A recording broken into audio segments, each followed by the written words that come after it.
Hello, YouTube world. I want to take a look at Black Lives Matter today to kind of pull back the curtain, take a look beyond the veil of what Black Lives Matter really is. And many of you already are aware of some of these things, or at least part of it, a lot of you. And I just kind of want to maybe dig a little bit deeper to really give a look at what Black Lives Matter really stands for, who's behind it, what it's really all about, because there's a lot of deception. And I think a lot of people that watch this channel are very awake and aware of some of this, but many are not. So let's just take a look at Black Lives Matter. First off, they were founded on July 13th, 2013. Of course, we have the 13th twice, July 13th and 2013. And just on this simple Google search, which I did a few days ago, look at this right here, formation July 13, 2013, but it says 6 years ago. Well, we're in 2020, and that was over 7 years ago now, but it's listing 6 years ago. There's that number 6, and that information is incorrect. Why would they be inaccurate and a year behind? Instead of 7 years, they have 6 years ago listed. So let's go right to the Black Lives Matter official website. And boy, I sure wish a lot of the people that support Black Lives Matter that they would do that for themselves. I think they'd find it really interesting if they were to take a look at this website, the mission statement, and what Black Lives Matter really stands for, because sadly, so many of these young people that are in their 20s and just really young that are out marching in the streets and promoting Black Lives Matter, a lot of them, I would guarantee you, I'd probably say over 90% of them have never even looked at the Black Lives Matter official website and perused it and read about it and seen what they really stand for. But such is this society. We live in a society full of brainwashed, naive, ignorant people that are misinformed and that never take the time to inform themselves and that just act out of pure emotion and feeling rather than from a place of knowledge and information and from the mind and logical thinking. So let's look at, first off, about Black Lives Matter. Founded in 2013, you'll notice Black Lives Matter Foundation, Inc. is a global organization. And watch how often we see this word global popping up with Black Lives Matter.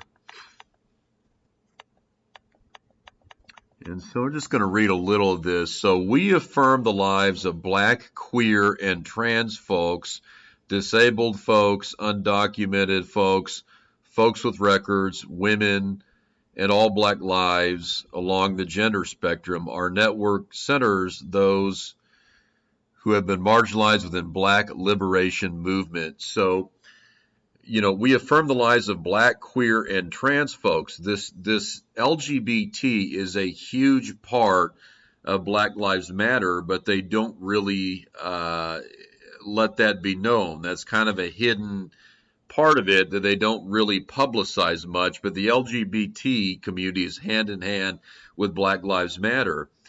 And they talk about affirming the lives of women. Well, that's a lie. They don't at all affirm the lives of women. I'll give you an example here.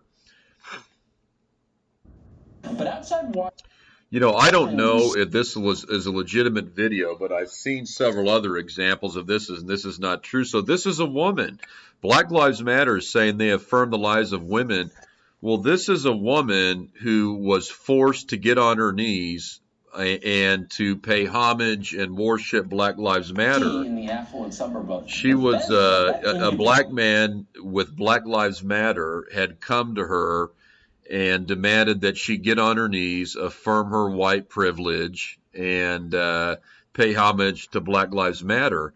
So that's a woman. So, where is Black Lives Matter on that? They're saying they're pro women and affirming the lives of women. Well, Black Lives Matter members are going out on the streets and intimidating and humiliating and shaming women into getting on their knees and being humiliated and against their will, paying homage and worship to Black Lives Matter. And for a woman, that's very intimidating.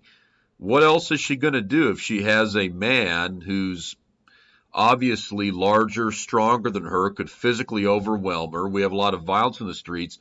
There aren't many women that are going to have the courage to walk away from them. Most out of fear are just going to submit. So the lives of women aren't really being affirmed. That's just one example. So let's dig a little more into this, into what Black Lives Matter believes.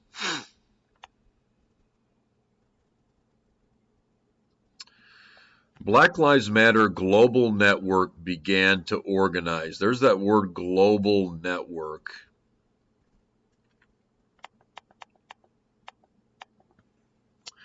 So let's just read through this. Every black person has the social, economic, and political power to thrive.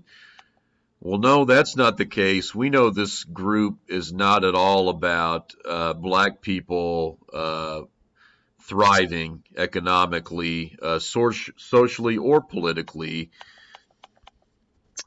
So here we see Global Network listed again. They're talking about Trayvon Martin and Ferguson.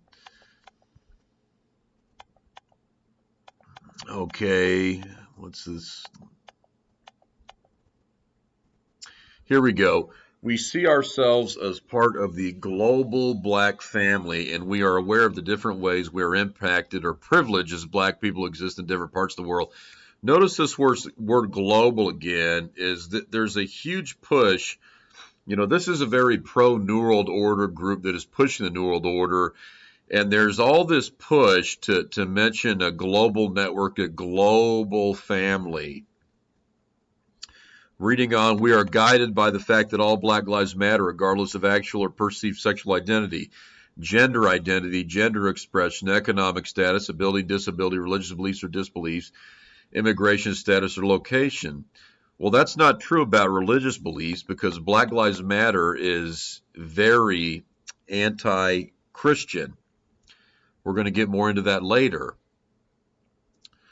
We make space for transgender brothers and sisters to participate and lead. Black Lives Matter is very strongly linked with the LGBT, the gay and transgender community. We are self-reflexive and do the work required to dismantle cisgender privilege and uplift black trans folks, especially black trans women who continue to be disproportionately impacted by trans antagonistic violence. So doing the work required to dismantle cisgender privilege. So what's that mean? Cisgender basically means, you're born as a man and identify as a man. You're born as a woman and identify as a woman. So they're saying Black Lives Matter. They're not just saying white privilege. They're saying cisgender privilege. So if you're a black woman, you're born a black woman, you identify as a black woman, or you're a black man born as a man, identify as a man, you have privilege, and you're the enemy of Black Lives Matter simply because you're born a man, identify as a man, or born a woman, identify as a woman. And you need to understand they're coming for everyone. This isn't just against whites or whatever other groups. They're coming for the black community. And if you're a black person that is a Christian or just has normal traditional values, that you're heterosexual and you just believe in genders as God created them, you're the enemy of Black Lives Matter. And they're telling you clearly right here, they're doing the work required to dismantle cisgender privilege, which just means traditional, normal, rational ways of thinking. God created a man and a woman. Men are men, women are women. that you believe in marriage and the institution of family. Okay, we build a space that affirms that black women. We build a space that affirms black women is free from sexism, misogyny, and environments in which men are centered. Well, really, let's go back. Just like I mentioned, this is just one example. You could find many But more if outside you of look on YouTube of people being shamed. How's this not misogyny? This was a man forcing this woman to drop to her knees, shaming and humiliating her. How's that not misogyny? So even this is just total BS bullcrap. We're saying it, Black Lives Matter is free from sexism, misogyny, and environments. Like I just showed you, that is a strong example of sexism and misogyny, of intimidation, and really demeaning a woman. We practice empathy. Oh, wow. Wow. Lord have mercy. Okay. We engage comrades with the intent to learn about and connect with their context. Notice that word, comrades. They're not even hiding it. This is a Marxist organization and also a globalist organization wanting to push this Marxist, communist, New World Order. We make our spaces family friendly and enable parents to fully participate with their children. We dismantle the patriarchal practice that requires mother to work double shifts so they can mother in private even as they participate in public justice work. They're trying to lessen the blow there with that kind of, talking point about mothers, but we dismantle the patriarchal practice. We dismantle the patriarchal practice.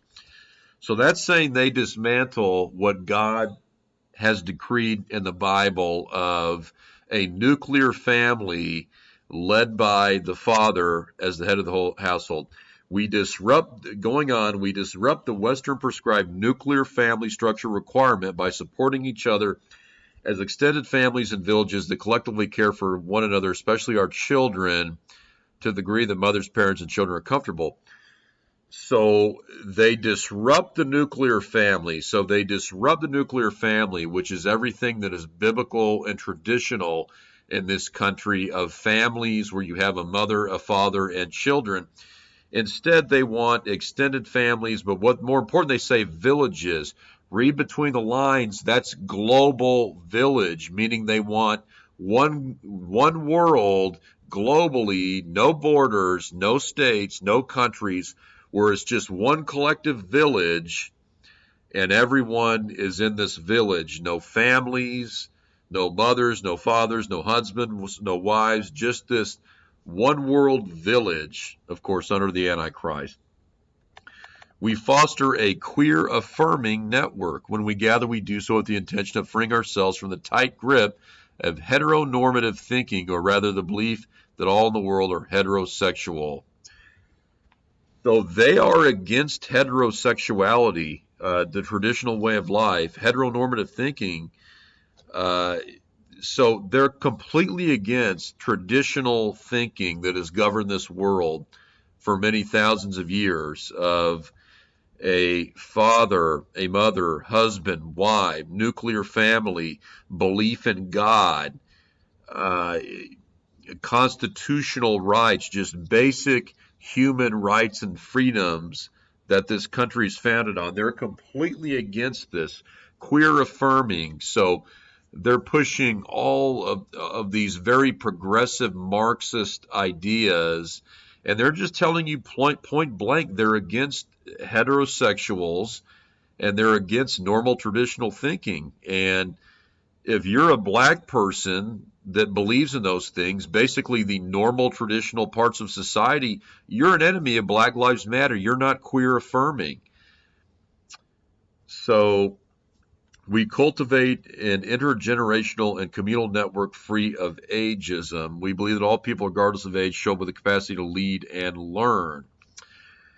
And who knows, that may play into pedophile behavior, because I think that's the next place this LGBT pushes going is to kind of get into this ageism and age discrimination so that pedophilia becomes normal. Where, for example, you've got a 50-year-old man that says he actually thinks he's a 10-year-old boy and says, well, I need to be free to sexually experiment with other people my age. Kind of like NAMBLA, if you never heard of that. I think it's called the North American Man-Boy Love Association that's trying to normalize pedophilia. So that ageism, there may be a pedophile element to that. Okay, notice they say her story. Instead of history, they say her story. Black Lives Matter is very anti-male. And as we know, the Bible says the man is the head of the household, the man is to lead. And Satan is the total opposite of that. With Satanism and Satan's kingdom, a lot of the time women are leading, women at the forefront. We see this with Black Lives Matter. They won't even use the word history. It's her story. So be aware of that. Any traditional man in this country that believes in any traditional values, that a man is a man, a woman is a woman, that all men, we all have the same rights under the Constitution. These are things Black Lives Matter is completely against, and they're completely against biblical values and what God has decreed. A very anti-male group. So let's look at the founders here. Patrice Con Colors, and you almost got to wonder if this is a play on words. Con, like a con, C-O-N, and then colors, like people of color, that conning people of color, con colors. You wonder if there's a little, side joke or play on words there of conning people of color. But anyhow, Patrice Con Colors is an artist, organizer, and freedom fighter from L.A., founder of Dignity and Power. Now she is a New York Times bestselling author, Fulbright scholar, popular public speaker, and Sydney Peace Prize awardee. Recently toured her multimedia performance art piece, Power from the Mouths of the Occupied, a gripping performance piece highlighting the impact of mass criminalization and state violence in Black communities. So, as you'll see, she's a New York Times bestselling author. She's received these peace awards.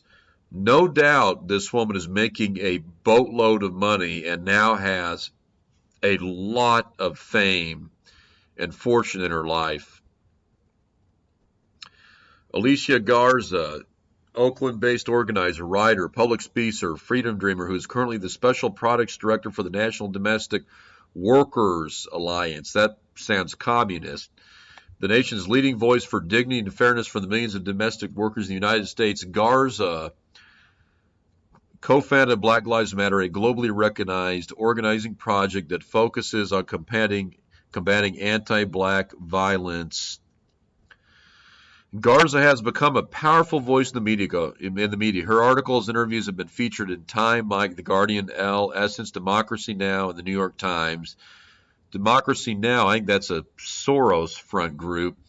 So as you can see, she's a prominent author now that's getting published everywhere. I mean, very famous. She's got to be making a boatload of money, at least 6 figures, probably 7 figures, if not more. But certainly it's got to be hundreds of thousands of dollars she's making a year. Very famous, getting published everywhere. Her work has received numerous recognitions, including being named on the Roots 2016 list of 100 African American Achievers and Influences, 2016 Glamour Women of the Year Award, 2016 Marie Claire New Guard Award, Community Change Agent, and 2016 BET's Black Girls Rock Awards. So, I mean, she's making the rounds and is now like a celebrity, this Alicia Garza. Most important, as a Black queer woman. So this is key. So she is a homosexual apparently, and the LGBT is a big part of this. Garza's work challenges the misconception that only cisgender Black men encounter police and state violence.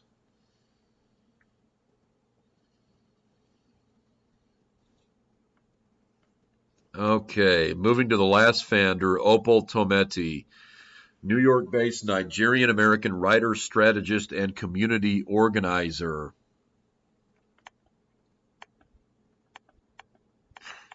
Opal is credited with creating the online platforms and initiating the social media strategy during the project's early days.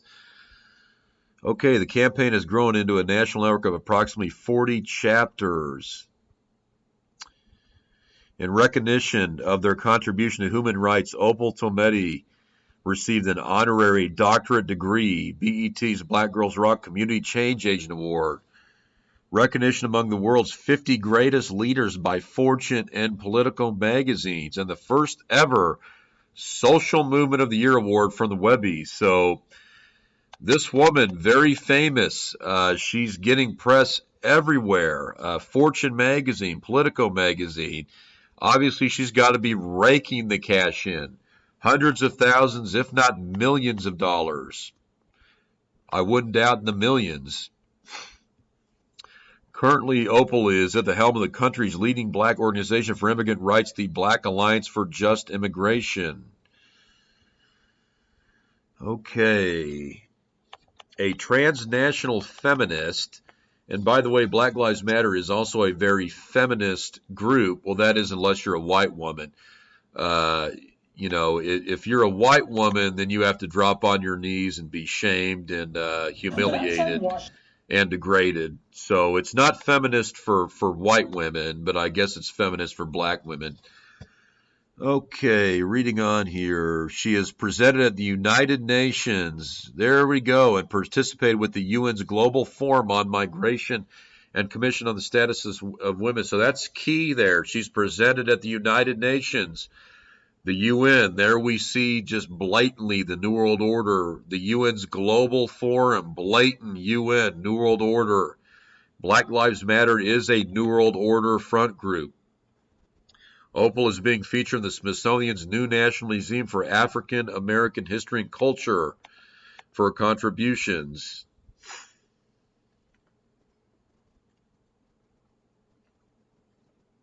Boy, this is a long write-up. Okay. Opal has been active in social movements for over a decade. She is a student of liberation theology. Liberation theology, where do we know that? Jeremiah Wright.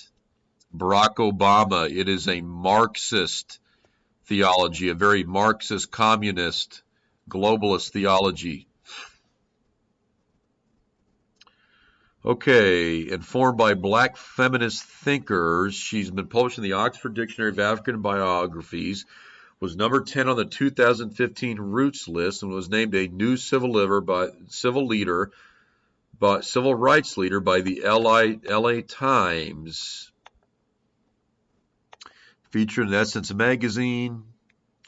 She was a lead architect of the Black Brand Coalition of Arizona and was involved in grassroots organizing against SB 1070. Okay. Currently resides in Brooklyn. So Opal Tometi, obviously very famous, getting press everywhere, has got to be very wealthy at this point. And she's admitted she's inspired by liberation theology. And these women are all Marxist. We're going to get into that more in a minute. And just what I mentioned with global, look how often you saw one of them has, been working with the UN, presenting at the UN. Look at how often the word global appears. What is it? Looks like 6 times is what the word count is saying on what we believe. And we also have the word comrade appearing several times on the what we believe page. So, wow, they're against the patriarchal society, against the nuclear family, they're against heterosexual thinking, they're against cisgender privilege. Really, they're against just about everybody in this situation. I'm trying to see if there's anything I've missed. I think that covers it for now in the founders. So now I want to just play this video from Terry Crews speaking on Don Lemon's show on CNN. I'm just going to play the clip. Please listen to this segment because actor and activist Terry Crews facing backlash for tweeting, "We must ensure Black Lives Matter doesn't morph into Black Lives Better." Here's how he explained it. Are all white people bad? No. Are all black people good? No. Knowing this reality, I stand on my decision to unite with good people, no matter the race, creed, or ideology. Given the number of threats against this decision, I also decide to die on this hill. Terry Crews joins me now. Terry, man, you stepped in it. You say that you're... So notice he starts right off by being mocking, condescending, putting him down, shaming him, humiliating him. Right off the bat, before Terry Crews has said a word, he's being put down and shamed and belittled by the host. You say you're willing to die on this hill. You've taken a lot of heat for this. Explain what you were thinking and why it's so important that you die on this hill.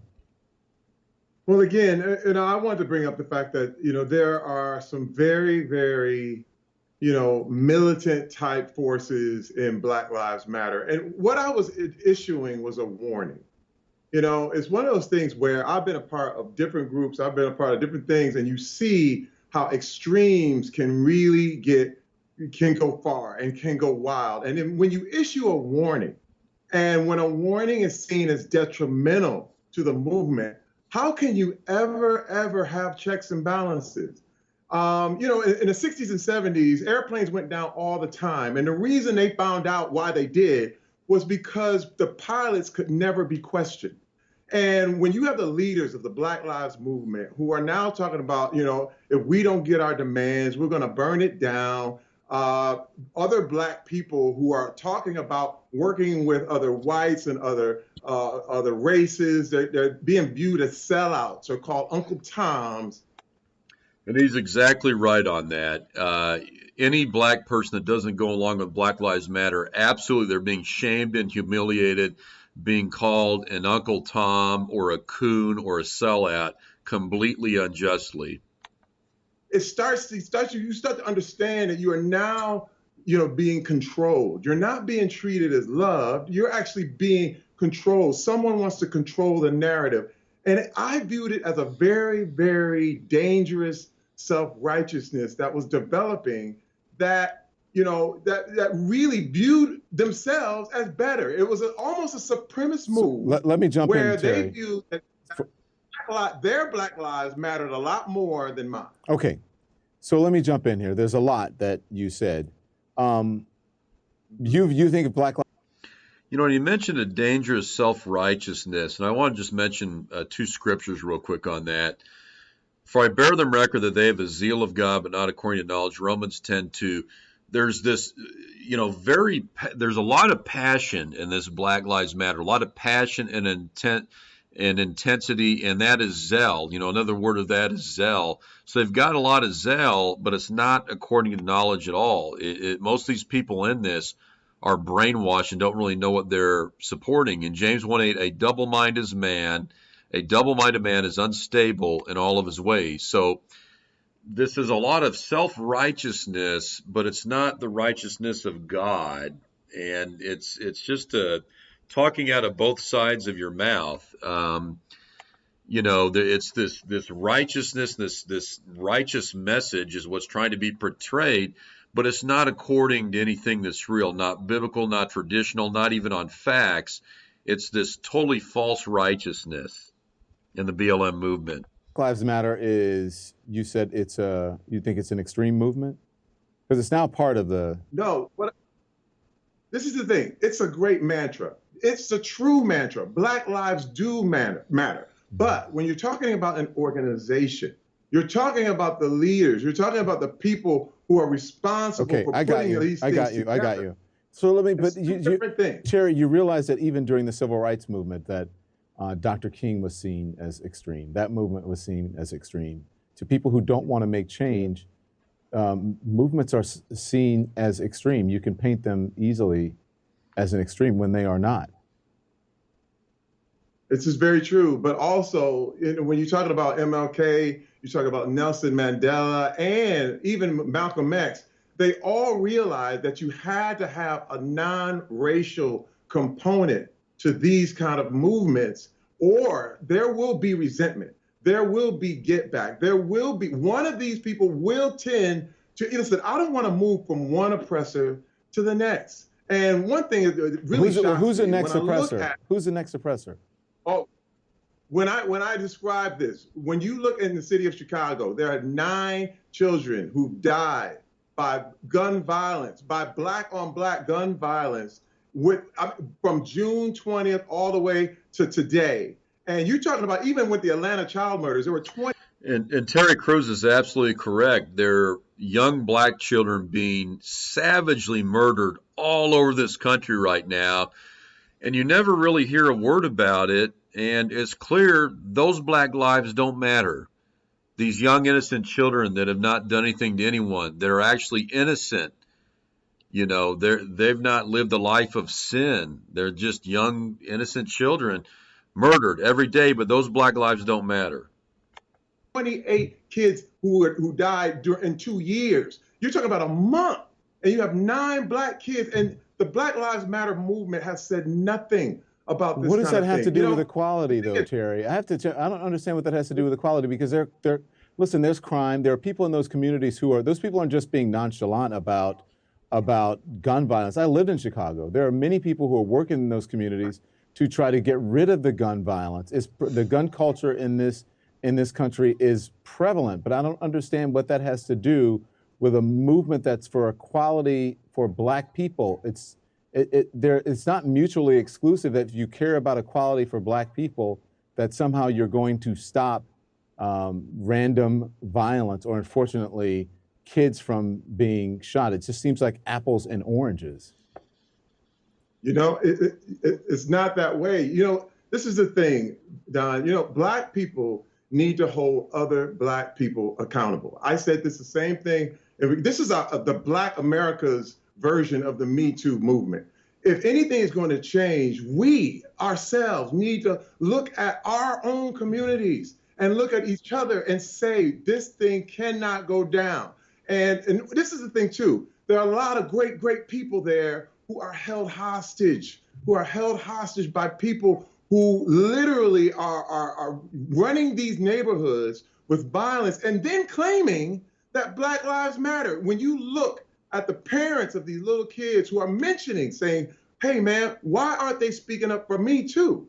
And this is what I'm saying.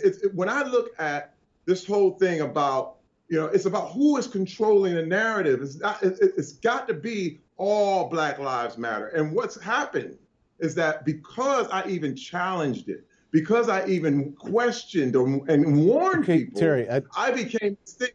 Like if I told you to wear a mask, but Terry, they want to kick you out. You're a high-profile person. You're writing things out there. You know you're going to get backlash. You know people are going to respond to what you're saying on Twitter. So I don't think you should be surprised by that. I have a skin as tough as an armadillo because of what I do, and I think maybe you should adapt that. But here's what I have to say. The Black Lives Matter movement was started because it was talking about police brutality. If you want an all Black Lives Matter movement that talks about gun violence in communities, including, black communities, then start that movement with that name. But that's not what Black Lives Matter is about. It's not an all-encompassing.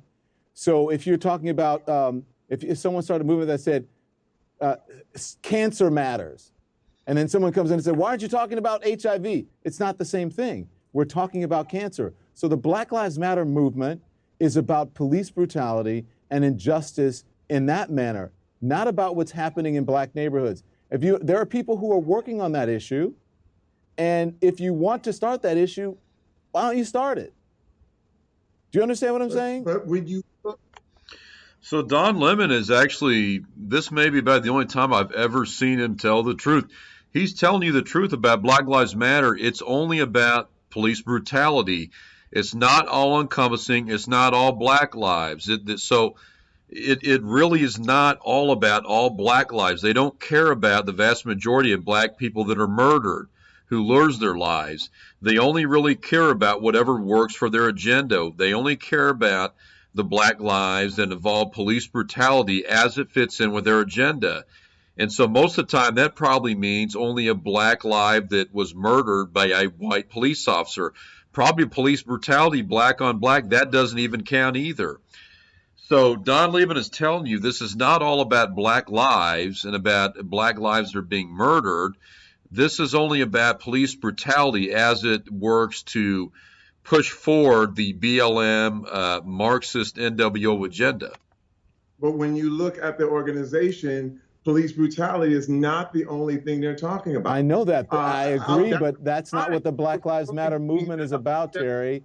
Black Lives Matter is about police brutality and about criminal justice. It's not about what happens in communities when it comes to crime, black on black crime. People who live near each other, black people, kill each other. Same as whites. 80-some% of white people are killed by white people.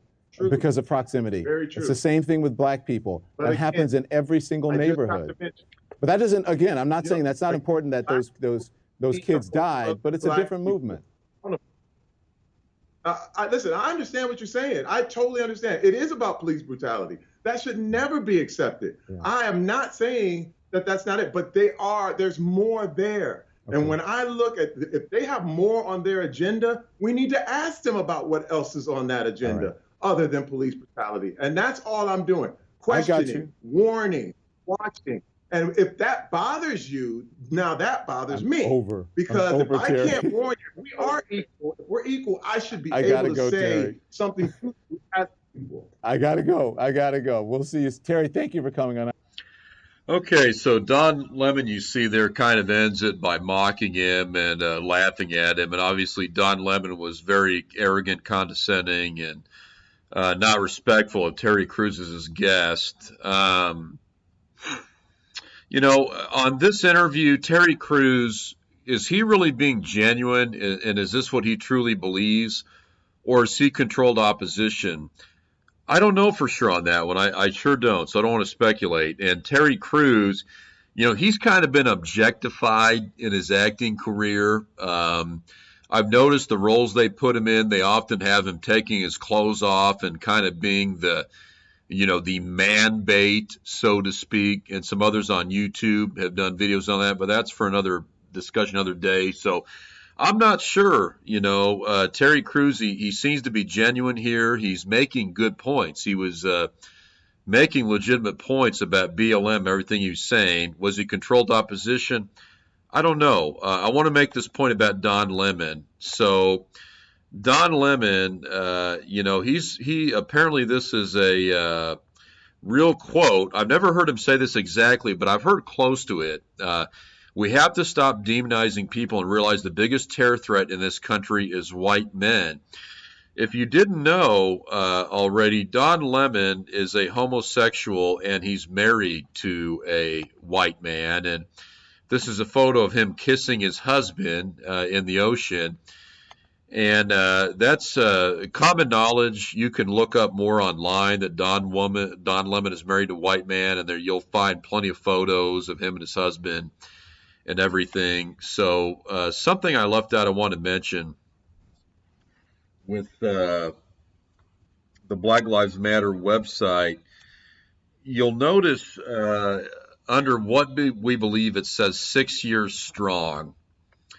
And just like I pointed out, you know, on the Google search, founded July 13, 2013, 6 years ago. No, that was over 7 years ago, but they're still listing 6 years ago. Just like on the official website, 6 years strong, well, it's over 7 years old, but they're still listing 6 years. So we've seen that mistake now in two places. Once might be a coincidence. We're seeing that in two places. That seems like more than coincidence, like that is purposeful use of that satanic number 6. So I want to now play some comments out of the own mouths of the Black Lives Matter founders. Colors. Here's Colors in a revealing 2015 interview. I actually do have an ideological frame. Myself and Alicia in particular are trained organizers. Let's hear that one more time. In a revealing 2015 interview. We actually do have an ideological frame. Myself and Alicia in particular are trained organizers. We are trained Marxists. So Patrisse Con-Cullors and Alicia Garza, Patrisse is saying, absolutely admitting that they are both trained Marxists. They do have an ideology, and they are both trained Marxists. And we know the third founder, Opal Tometi, believes in liberation theology. So these two founders, Patrisse and Con-Cullors and Alicia Garza, are trained Marxists, and this woman, Opal Tometi, the third founder, she is into liberation theology. And also notice one other thing about the website. Here at the top, you see global actions. There's that word global again. They want to take global action. No doubt that this is tied in with the New World Order, NWO. Visit the Black Lives Matter website and read the list of demands to get a sense of how deep a transformation they seek. One of those demands proclaims, quote, "We disrupt the Western prescribed nuclear family structure requirement by supporting each other as extended families and villages that collectively care for one another." And that was just the same point that I mentioned on their website of disrupting the nuclear family in favor of villages.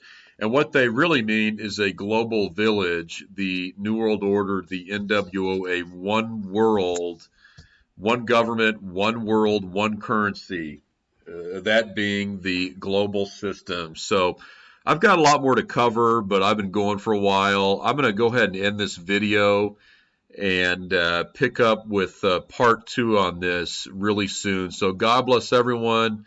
Hope you found this video useful. I'll come out part 2 here real soon, and have a great night.